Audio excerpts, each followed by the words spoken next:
दोस्तों, महाराष्ट्र की राजनीति में अगर किसी एक परिवार का नाम सबसे ज्यादा चर्चा में रहा है तो वो है पवार परिवार। आज जब उप मुख्यमंत्री अजीत पवार की विमान दुर्घटना में मौत की खबर सामने आई तो उसके बाद से पूरा पवार परिवार एक बार फिर सुर्खियों में है और लोग जानना चाहते हैं कि आखिर ये पवार परिवार है कौन, इनकी राजनीति की शुरुआत कहां से हुई और परिवार के अंदर रिश्ते हमेशा कैसे रहे। तो इन्हीं सवालों के साथ हम आपके सामने हाजिर हैं। दोस्तों, पवार परिवार की जड़ें जाती हैं बारामती से। गोविंद राव पवार और शारदाबाई पवार के कुल 11 बच्चे थे और उन्हीं में 8वें नंबर पर थे शरद पवार। यही शरद पवार आगे चलकर महाराष्ट्र की राजनीति के सबसे बड़े रणनीतिकार बने। लेकिन कहानी की पहली दरार बहुत पहले ही दिख गई थी। साल था 1960। बारामती लोकसभा सीट पर उपचुनाव हुआ। परिवार के बड़े नेता वसंत राव पवार चुनाव लड़ रहे थे और पूरा परिवार उनके साथ खड़ा था। लेकिन उस वक्त युवा शरद पवार कांग्रेस पार्टी में थे। उनके सामने धर्म संकट था, परिवार के साथ जाएं या पार्टी के अनुशासित सिपाही बनकर कांग्रेस के साथ रहें।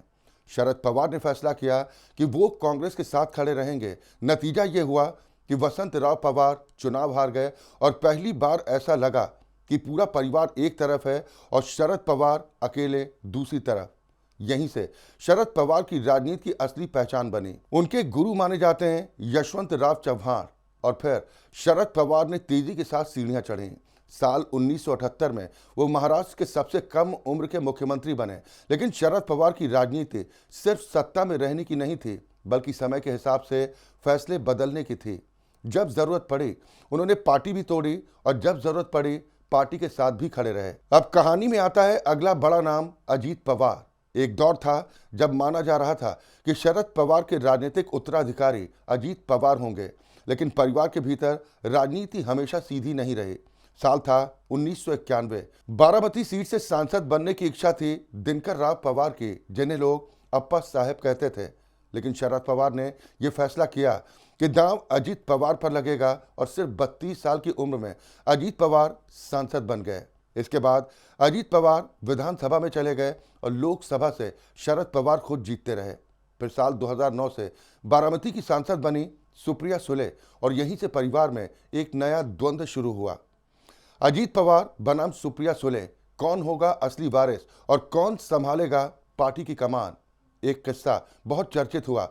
जब शरद पवार 80 साल के हुए तो अजीत पवार ने कह दिया था कि अब उन्हें रिटायर होना चाहिए। इस बात पर सुप्रिया सुले काफी नाराज हो गईं और उन्होंने साफ कहा कि परिवार के बड़े लोगों की उम्र पर बात मत कीजिए। और फिर आया वो दिन जिसने महाराष्ट्र की राजनीति हिला दी। 23 नवंबर 2019 सुबह सूरज उगने से पहले राजभवन में शपथ हो रही थी और अजीत पवार अचानक डिप्टी सीएम बन गए। पूरा देश चौंक गया। शुरुआत में कहा गया कि शरद पवार को जानकारी नहीं थी, लेकिन बाद में चर्चाएं चली कि पवार साहब की सहमति के बिना कुछ भी नहीं होता। यानी परिवार की राजनीति में भी हर फैसले की डोर कहीं ना कहीं शरद पवार के हाथ में रही। बारामती इस परिवार का गढ़ है, एक ऐसा शहर जिसे शरद पवार ने विकास का प्रतीक बना दिया।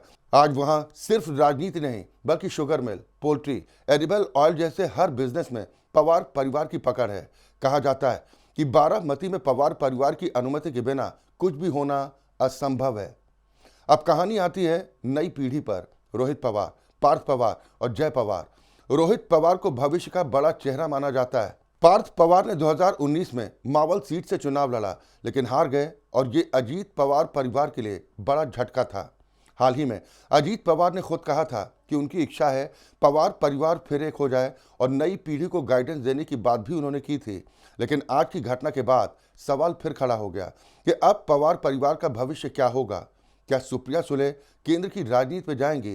क्या परिवार फिर एक होगा या टूट और गहरी होगी? महाराष्ट्र की राजनीति में जैसे गोपीनाथ मुंडे के बाद उनके परिवार को आगे बढ़ाया गया, वैसे ही अब पवार परिवार के साथ भी राजनीति नया मोड़ ले सकती है।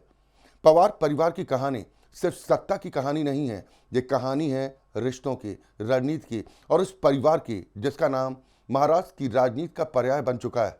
और आने वाले वक्त में भारत की राजनीति में पवार परिवार का अगला अध्याय सबसे बड़ा सवाल बनने वाला है। दोस्तों, इस पर आप भी अपनी राय हम तक पहुंचा सकते हैं और देश दुनिया की बाकी बड़ी खबरों के लिए आप जुड़े रहें राष्ट्रीय टीवी के साथ।